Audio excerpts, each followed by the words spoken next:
Thank you to 12th Street Sound for sponsoring today's episode. If you're an artist and you want your next recordings to stand up to the best of the best, you need to learn more about 12th Street Sound, a recording studio in my home city, New Westminster, BC. 12th Street provides the value and bang for your buck that you can only get from a boutique studio. That's why I keep choosing Anthony Senarini at 12th Street Sound as my recording and mix engineer for my own music, released as William Chernoff.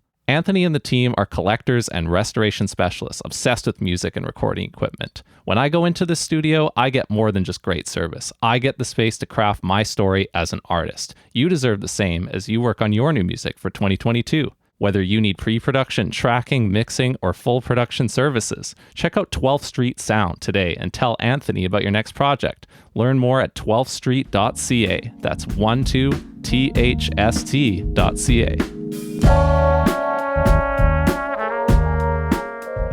The final vamp in that song, from the vamp out to the end, it's just like, I feel so kind of influenced by this song by Lewis Cole called Thinking. I don't know if you know that song.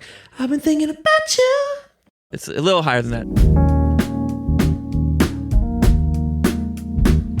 Hello and welcome, everybody. My name is Will Chernoff, and you're listening to the Rhythm Changes podcast, a home for creative, improvising, local music people. With Rhythm Changes, we're striving to make the best possible interview show about a music scene. So if you're joining us for the first time, whether from Vancouver, BC, elsewhere in Canada, or across the world, get involved today with a visit to our website, rhythmchanges.ca.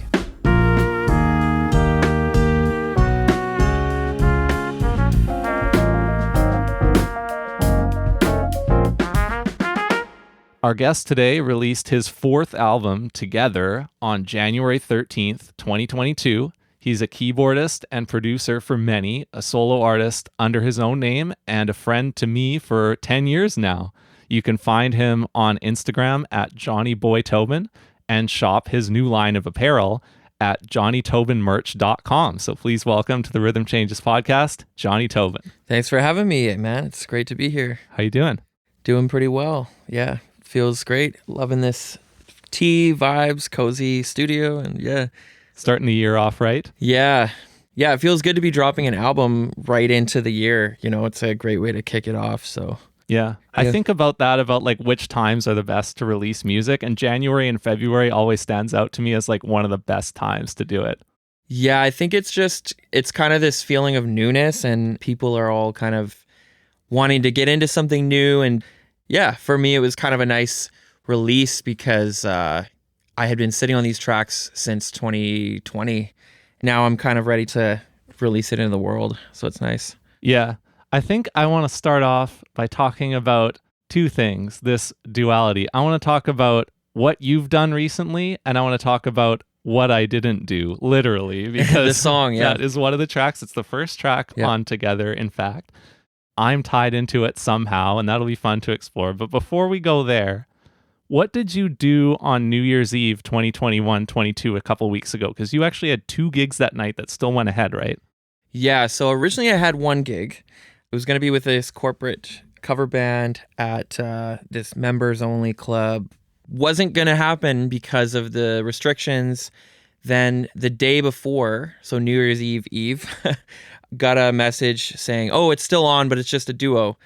The timing shifted, so it was just like a shorter gig, a couple hours. And then I ended up picking up a second gig the same day at this hotel that I do gigs at, have done gigs at during COVID.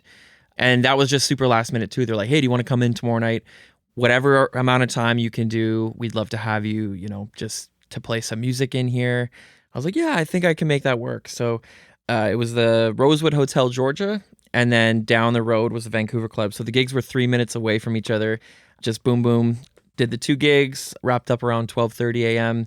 Definitely feel fortunate to have had those gigs. Not even just 1 gig would have been amazing because barely anyone had gigs this year on New Year's. So yeah, it's just a privilege and a joy to share music with people. So yeah, every gig I've got the chance to go to in the fall of 2021 was a privilege. And at this particular time, I'm really missing that a lot for sure. And I can't wait to hit it hard again like I did for the last several months. Yeah. I didn't get the chance to hear you at any of these hotel gigs, but I have heard that you sing at these gigs, and I have not got the chance to hear that yet. I'm excited for when I do. So what is that like? I've heard on your Instagram little clips of you singing. What kind of material do you do, and how is that going? You're not going to hear any singing today on the podcast, but basically a friend of mine who is a booking agent, he was like, hey, I'm starting this thing up at this hotel. I had played at the hotel lots in the past, kind of on and off. They would kind of have music for a bit, then they'd stop,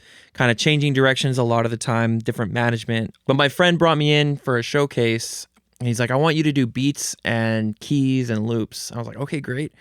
The day was coming up closer and closer, and I was like, you know what? Maybe I should do more than just that. Like in my head, I was thinking, maybe I should throw in some singing. I don't really sing that much. I just was like, I'll throw in some singing just to show more range. And the hotel ended up really liking it at the showcase. Originally, I was just booked for one day. I went in, I did like 3 hours worth of songs with singing and stuff. And then they're like, hey, can you come back tomorrow? And then I was like, great, Nice. I'm down. Tomorrow came, did the thing. They're like, you know what? Like, come back next week. And then next week came and they're like, you know what? Come back for the next 3-4 weeks. And then I ended up doing between 1 and 3 nights a week at the hotel all summer from June till December.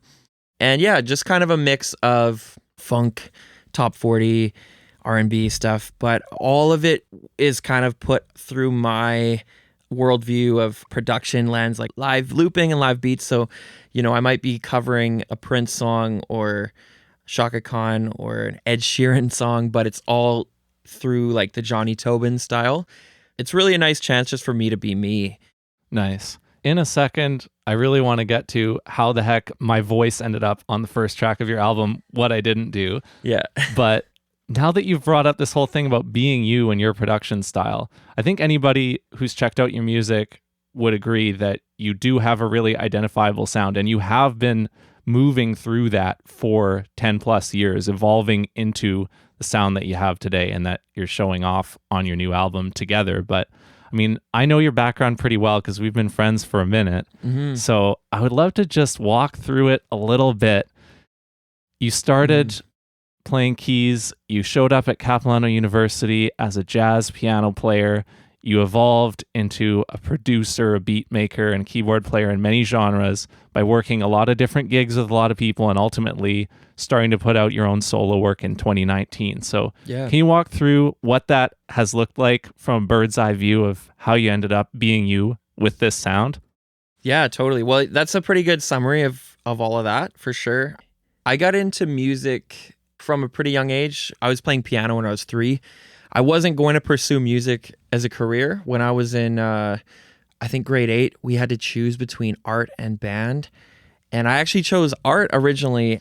There just wasn't enough openings in the class. So they're like, sorry, you have to do band. And so I picked up the trombone. Piano wasn't an option in band. So I learned trombone. I do play trombone. That's a fun fact. Don't really play it that much now, but I played it all through high school and a bit in college. My mom introduced me to classical music and gospel, and I remember she brought home like a Duke Ellington CD when I was growing up, Herbie Hancock, Headhunters, Thelonious Monk, and Coltrane at Carnegie Hall. And I think those 3 albums really shaped my sound and identity. Went to jazz school. I was really into the idea of being a jazz musician, quote unquote, whatever that means. Prior to going to jazz school, I discovered, you know, the whole Soulquarians movement, which is like The Roots, D'Angelo, Erykah Badu. And it was kind of a collective where they shared a lot of the same players, producers, and they all just kind of played on each other's records. So there's this distinct sound. It's out of Philadelphia. Jill Scott as well. All those kind of artists. And that showed me what jazz influenced music paired with more modern groove-based stuff could look like. It's really just this continuum. One thing isn't better than the other. It's just these are different things we're pulling from. And for me, I guess after that, as I was getting towards the end of university, I was getting into production and stuff. It wasn't until a couple years after that, like I was out of school a couple years, I think just learning hundreds and hundreds of songs across the board from all different types of music. I think it's a great way to get better at music overall and gain your own sound and sensibilities. Like if you can really synthesize all that together into something. I've just tried to navigate all that. And I remember I started posting videos on Instagram just of me playing along with stuff. And then I started making beats and soloing over top of them. Someone on there was like, hey, do you have any music online? Like, where can I find you? And I was like, oh, I don't have anything. Maybe I should make something. So that kind of sparked it. I think it was around 2018. So I started doing my own thing, and I had played on a lot of people's records, but never had thought of what I would do for my own thing. So yeah, I have now 4 albums out. 3 of them are just fully me, fully self-produced, mixed. One of them's kind of a collaborative project. It's called Weekends with another producer named Astrological, aka Nate Drobner. But yeah, it's been nice creating things, translating ideas from my head into a computer and then out to people's ears. Yeah. Okay, let's get into the album. Track 1, What I Didn't Do. This is a great demonstration of your sound, of the genre that you're in, whatever that might be. But it includes 2 things that are of interest to me, selfishly, because one is a sample of a bonus track I once made called Reliable Friend, and the other is a sample of my voice from a YouTube video that I made in the past that is now unlisted. So Right. Neither of those things is out there for public consumption right now until they appeared on your album. So how did you decide to do this? I just want to say I really appreciate, your thoughts about music and your just the way that you blend super detailed and professional writing with very personal type of stuff too. It reminds me of I think it was on Francis Henson's episode about, it was like something about slick, but yes, he was contrasting the earnest with the slick. Earnest with the slick, and I think you do a great job of that as well. Thanks. So I applaud you. So the talking part in that song was taken from a video where you were kind of talking about your journey and mental health and stuff, and I think it just really resonated with me. I saw it in 2020 because that's when I made the song. Yeah, I think like so many of us were going through a lot of stuff during 2020, 2021. Kind of just wanted to start the album off with that, this idea of like, what did we miss out on? What are things we didn't do? And trying not to live with regrets, because there's probably a lot of that during these times. Trying to be more hopeful and not think about things that could go wrong, but things that could go right in our life. Because I used your dialogue, I also was like, it'd be kind of interesting if I sampled one of his songs. And it was pretty sparse, right? It's just Rhodes played by Thad Bailey Mai. That's right, yes. So I kind of chopped it up and I found some pieces that would loop well. So the beginning part is kind of like doom, doom, doom, doom. But he had this one little piece that was like that. So I used that for the main section. And then there's a short little bridge with some kind of parallel minor chords. It's like down, down, down, down. Yeah. I think they moved up in minor thirds or something. And yeah, that song just kind of kicks off the album with a bit of a statement. I think thoughts that many of us probably echo. So yeah. When you told me that you were going to do that in advance, when you were kind of getting my permission, and I should say that I am not credited in any way on this song, so I'm not making money off it. I just want you to go listen to it because it's Jonny's and because I like it. If it makes $1 million, I'll give Will like $100K. Just get or me more. a space to do this podcast that's a little bit bigger, and we'll call it even. Okay. But yeah, I was excited, but when I heard it, man, it hit hard. And I'm so grateful that you kicked off your album with that, because that is how I want to kick off this year, is that message. It's really important to me. So thank you for doing that. Oh, well, thank you for letting me. I know it's to say, hey, like, I'm okay with you using this. And, it's a very personal thought you were putting out there. So thank you for letting me do that.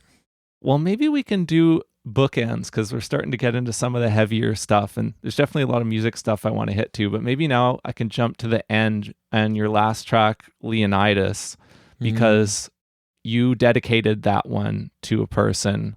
Talk about that. Yeah, so the album really, it's an instrumental album, but the first track and the last track are these bookends with people talking a little bit. And Leonidas Edwards, I don't think anyone listening would know who he is. He keeps a very low profile. He was someone that I noticed on Instagram, and he was always commenting and reposting my videos on his page, and he just had excellent taste. Not because he's posting my stuff, but I just noticed like he would post my stuff and then I go to his page and he's like posting so many great, gospel musicians and fusion musicians that I had never heard of. Like I discovered a lot of cool stuff through seeing stuff he posted, and he posted some funny memes as well. And then I noticed he also was a creator and he was super prolific. Every couple months he would drop like these little mixtapes. He was a master of sampling. He could take completely disparate things and blend them together. We actually worked on some music together as well. And he unfortunately passed away in 2021 very suddenly. I went to his page and I saw all these people commenting like, "Oh man, miss you, brother, like rest in peace." And he had a prior heart condition and he had an artificial valve in his heart, and that just failed one day. He was pretty young. He was, I think, early 40s, mid 40s. Just was one of those interesting things in this modern age where you have a close connection with someone that you've never actually met in person. And he was that for me, and exchanged a lot of voice messages on Instagram. And so on this song, you can hear some of his final messages to me. And just every single thing, every time he reached out, even just a casual hello, you could just feel so much warmth from him. It just felt like a gigantic hug every time that man spoke. So he'll be dearly missed. I just really wanted to honor him and also kind of immortalize him a little bit by putting him into this song so that people will know his name, people will know his story, hearing it here and in the write-up about the album. I just want to carry that torch. Wow, that's really special. Thank you for sharing that, and I'm glad that we get to share what he did with more people. Yeah. Man, getting the heavy stuff out of the way. I know, right? Good. Yeah. All right. So looking at the rest of the music on your album, if you look at it all and you listen to it all, and any of your albums so far, really, nobody would miss the fact that you have a jazz background, because you have keyboard solos all over the place on these tracks, and you use a lot of jazz in your keyboard soloing, but you mix it in with a whole bunch of different synth sounds to add variety and stuff. So that makes me curious about how you decide how much jazz to put into each track, because I bet you think about that and maybe you worry about doing too much. Yeah. I actually don't know. I'll leave it up to you. What do you think about that? I try to just ride that line. When I include the more jazz influenced stuff, I'm very conscientious of it. Like the song Lilacs and Lavender, that chord progression in that song is very influenced by like a Great American Songbook type jazz standard. Yeah. With some twists, but it's pretty straightforward. So that song specifically was like, you know what? This is kind of a nice, simple type of progression. And then there's other ones that are more obtuse. I generally try to create different chord progressions every time I make something, create things in such a way that it's something I've never done before. I like to think every single song I have, there's you never hear the same chord progression twice unless I intend for that to be the case. Yeah. So. There was one little thing that I pulled out of my memory banks, and it's on the track Vivid Dreams, very four on the floor driven kind of dancey track. You used a keyboard sound that has a very kind of rear part in the arrangement. It's pretty in the back, but it's this kind of background shots thing that you've got going on, and it is very similar to the sound that you used on the kind of opening notes of your first track from your first album, Sunrise. Yeah, it's like a little like it's like a twinkly sound, right? Yeah. Yeah, so that's actually that's a sound I created, and I really like that sound. I just have that sound individually, like as a wave file sitting on my computer, and I will stick that into different things. I've made songs for other artists and put that in. If I manage to pick that one up, I'm sure there's other ones that other people who have more attentive ears for this sort of thing will notice. But yeah. I wasn't expecting you to say that. Beachside Thoughts is the longest track on the album. It might be the longest track in your whole discography. I'm not sure. Yeah, it's 40 minutes long. No, I'm just kidding. You've got some wah-wah solos on that, and you've got some cool sounds that you worked into that. But on that one, I was thinking about how you have all these pads in the background. Sometimes I feel like I can hear the order of how you build up the different parts in your song. Like You know how you kind of drop in a new melody after you're already 1 or 2 minutes into the track, and it's kind of like a big top line synth, very prominent, and it's like a simple melody. Yeah. And it's a new melody for that track. I feel like you drop those in kind of towards the end of the production because they just kind of sit on top of what's already there, you know? But what about when you're doing those kind of pads to pad out a track like Beachside Thoughts? How do you build up like the foundational part of the arrangement? If you listen to those chords, I think that the first time around in the progression or the second time around, it's like this similar chords, but just with a different bass note underneath.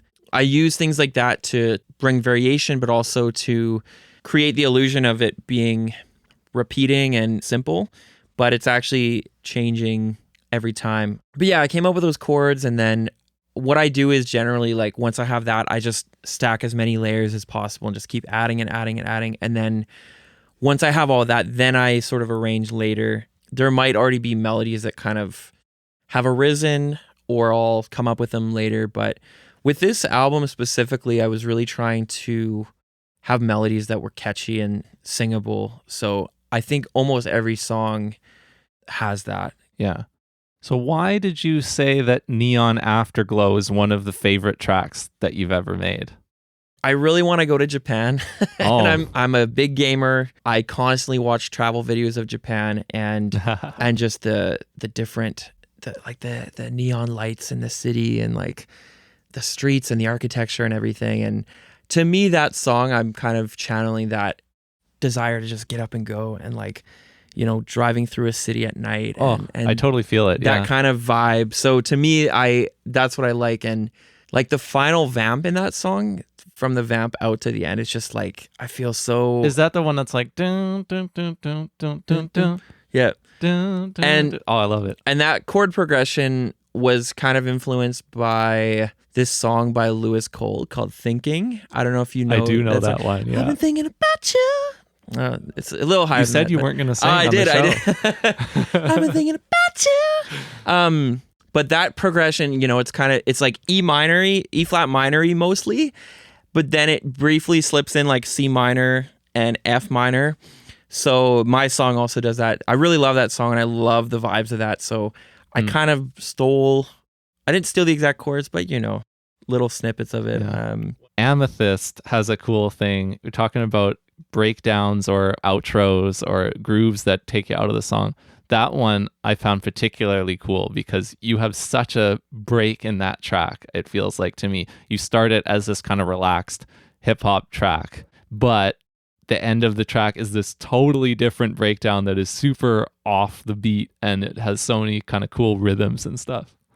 Yeah, I noticed people aren't talking about that track as much when I've sent the album out or when they've talked about listening to it. But yeah, I'm happy with how that one turned out, and I think I just try in every song I create to have some little twist or it goes somewhere unexpected, just so that it kind of keeps you listening and it keeps it memorable too, because it's like, oh, like it did this thing and it swerves, you know? I think that is the most memorable moment for me on the whole album. Oh, wow. I mean, I have heard the tracks that were previously released, like on the Isolation EP and so on in 2021. But yeah, as far as the new tracks, or maybe even overall, if I'm listening through the album today, that's one of my favorite moments. Oh, wow, that's cool. Yeah, it's the interesting thing with making music by yourself too, is my process, at least, I just kind of like hunker down and spend hours working on stuff, and then it's just comes out as this fully formed thing, and I often don't remember what I did or what I was even thinking when I made it or how I came to the conclusion to do certain things. So I don't remember. It just was something just came over me. Oh yeah.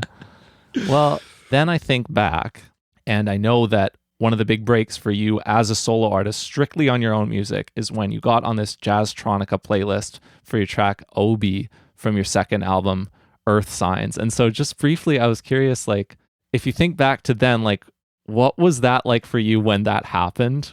Where were you at, and how'd you respond to that awesome bit of news? Yeah, so I actually remember the exact moment where I literally was when I found the news out. I was at Coquitlam Center Mall, and I was about to step on the stage with this local pop star, but she's rising in fame, named Victoria Anthony. complete juxtaposition. But I was just super stoked when I saw it, and I was shocked because I didn't submit that song for playlisting. I didn't promote that song. I didn't promote that album. I just kind of put the album out. I submitted a different song for playlisting and it didn't get picked. To me, that song Obi is very just kind of quirky, and I mean, it starts off with some catchy melodies, but after the melodies, it's just soloing the whole time. There's a lot of jazz in that one. I liked how it sounded, but it's so obscure in a way to me. So I was just shocked that it got that many plays. And to this day, it has more plays than anything I've released, even with artists, from like the US and stuff that I've collabed with. Like, it has more than that. So it's just a testament to going with your gut with a song and, just creating. Because I enjoy everything I've made. I still go back and listen to stuff that I've made 2 years ago and I like it. I think it's important to do that and not just be obsessed with chasing a trend or making something you think someone else will like. Yeah. If you like what you're doing and you take joy in what you're doing, someone else will too. Yeah. I guess the last track that stands out for me that I'm going to draw attention to here is Take Your Time. I know that one comes from a remix contest that you did, or an Instagram remix challenge or something like that during summer 2020. So talk about how that one happened. 2020 in general, I think for me, there were so many social media challenges going around for musicians and producers, and normally I don't try to jump on that many, but I definitely jumped on a bunch in 2020. I think like so many of us, we were all just kind of at home, and I viewed it as a way to grow my reach a little bit, maybe connect with some new people. And someone actually tagged me in this one that Masego was doing. Yeah, he has this song called Veg Out. He wanted people to do a contest to remix it or play along with it or whatever. So I did my thing with it, and the original is kind of just this, I would call it chill lo-fi trap beat, I guess. And I chose to take it a totally different direction and this kind of fusion, West Coast G-funk vibes. Masego saw the thing. He posted a video of himself reacting to it. I still have the video. It's super memorable. I didn't win the contest, but just even having that video was awesome. Yeah, the G-funk thing. The other track I find that's like that is Crystal Clouds. Would that be accurate? That one has the high synths and the gooey bass kind of thing. That's what this is, right? And one thing earlier today when you were talking about a thing you noticed that was carried over from another track, I thought for sure you were going to talk about Crystal Clouds, because the chord progression of Crystal Clouds is the same chords as the outro to Neon Afterglow. Oh, okay. So if you go back and listen, it's in a different key. Oh, yeah. But it's the same movement. So cool. Little Easter egg. I did not think about that. Okay. I'll have to go and get that on the next listen through. Yeah. Well, this has been so much fun. I am so glad that I got the chance to catch up with you just as you're dropping this project. Yeah. JonnyTobinMerch.com. You have this merch available. I'd love to just close by hearing a bit about what it's been like for you to set that up. And then also, I know you have a lot of music in the can. So you could talk about how much music you've accumulated and what you might intend to do to release it this year in 2022. Yeah. So for the merch, during the holidays, a friend of mine was like, hey, shout out to my friends for suggesting awesome things. That's how I released music to begin with. And that's how I released merch. This friend of mine was like, hey, your song Lilacs and Lavender is doing really well. You should put out some merch to celebrate. So that's exactly what I did. And I spent quite a while designing and picking out colors and all that. So yeah, I have the merch out. You could have a full outfit, including pants and socks and even a mask. And I'm going to be dropping more throughout the year, just like different seasons and, maybe some brighter colors in the summer with some different designs. And then as far as plans for this year and beyond, have another full album, not done, but it's getting there. It's departure from what I'm doing now, and it's going to be another project with a bunch of vocals on it. I might sing a little bit. Oh. There's some different artists as well featured throughout, and it's going to be all 80s vibes. I want to emulate the feeling of like a house party, an underground house party if you were in 1985. So that's what that's going to be. And throughout COVID, I've accumulated probably 50 or 60 other miscellaneous tracks. So I'll be dropping some different singles. I have 2 video game albums dropping at some point as well. But that's all I can say for now. It's probably going to come out in a year or two. Wow. Yeah. All right. Well, that's a lot of stuff that you just listed. And I'm excited to hear it all. Yeah. Man, thanks for doing everything that you do. I love what you do. Oh. Thanks for chatting with me. I really appreciate it. Thank you so much for having me. Great to be here. Thank you for tuning in to this episode of the Rhythm Changes podcast. If you haven't followed the show yet, make sure you do, and tell your friends who might enjoy listening too. Link them to our website, rhythmchanges.ca, Facebook at Chernoff Music, or Instagram and Twitter at Rhythm Changes BC. The Rhythm Changes podcast is a Chernoff Music production. See show notes for full production credits. Copyright 2022 Chernoff Music.